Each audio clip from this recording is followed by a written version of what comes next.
तर यानंतर सामाजिक कार्यकर्त्या अंजली दमानिया सुद्धा आमच्यासोबत जोडल्या गेलेल्या आहेत. अंजलीजी, स्वागत तुमचं जय महाराष्ट्रावर. प्रशांत कोरटकर यांच्या अटकेकडे आता तुम्ही कसं पाहता?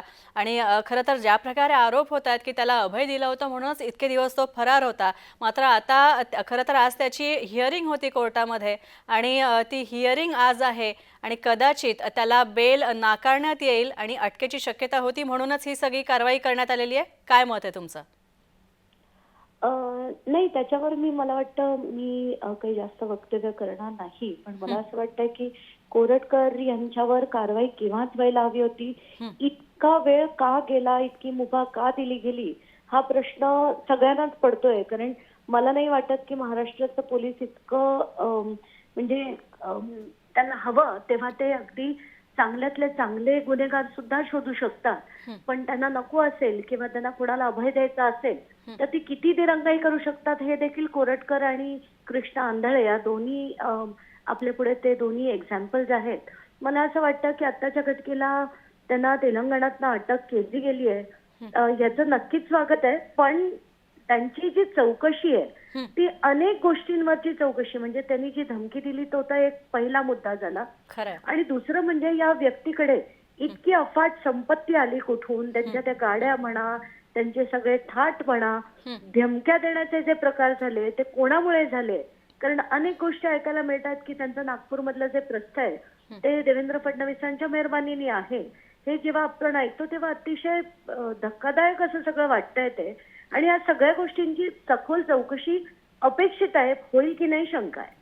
नक्कीच. अंजलीजी, तुम्ही खरं तर याविषयी प्रशांत कोरटकर या प्रकरणाविषयी आधीसुद्धा विविध प्लॅटफॉर्म्सवर बोललेले आहात. विविध स्वतंत्र पत्रकार आहेत, इंडिपेंडंट जर्नलिस्ट आहेत, त्यांच्यासुद्धा चॅनल्सवर तुम्ही बोललेले आहात. मात्र आता ही जी अटक झालेली आहे, समजा जर उद्या कोरटकर हे या सगळ्यातनं सही सलामत सुटले तर केवळ वरदहस्तामुळे ते सुटले असं म्हणता येईल का? नाही, केवळ वरदहस्त आहे म्हणूनच आतापर्यंत ते बाहेर राहू शकले. कारण आपल्या सगळ्यांना माहितीये की ज्यांना राजकारण्यांना वाचवायचं असतं ते नेहमीच वाचवले जातात. आणि आता याच्यातनं जर ते बाहेर सुटले तर ते नक्कीच, कारण आता सगळ्यांनाच माहितीये ती ऑडिओ क्लिप देखील केवढी व्हायरल झाली आहे आणि कशी धमकी दिली गेली हे आपण सगळ्यांनी ऐकलंय. ह्यानंतर जरी ते वाचले तर ते नक्कीच राजकीय वरदहस्तामुळेच वाचतात, यात काही शंकाच नाही. अच्छा, पण आणखी एक महत्त्वाचं, समजा अंजलीजी, तुम्ही सुद्धा खरं तर या सगळ्याचा पाठपुरावा केला असेल, कारण तुम्ही असे अनेक आपण असं म्हणूया की अनेक अयोग्य मार्गाने ज्यांनी पैसे कमवलेले आहेत किंवा ज्यांची ख्यातीच अतिशय चुकीची आहे, चुकीच्या गोष्टी ज्यांनी चुकीच्या मार्गाला जाऊन पैसे कमवलेले आहेत किंवा ज्यांची कुकीर्ती आहे आपण असं म्हणूया, त्यांच्याविषयी तुम्ही नेहमीच त्यांच्या विरोधात उभा राहिलेले आहात एक सामाजिक कार्यकर्त्या म्हणून. तर तुम्ही सुद्धा या विरोधात काही पावलं उचलणार आहात का, किंवा तुम्ही यापुढे आता काय भूमिका घ्याल? मला पहिलं म्हणजे त्याची चौकशी कुठच्या दिशेने जाते ते आपण बघूया.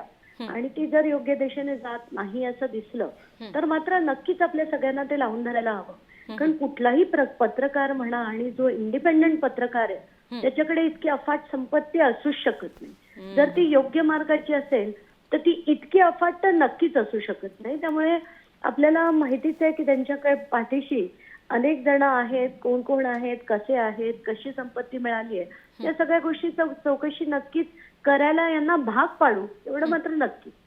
नक्कीच. धन्यवाद अंजलीजी, तुम्ही आमच्याशी बोलला, जय महाराष्ट्राला आपली प्रतिक्रिया दिली त्याबद्दल.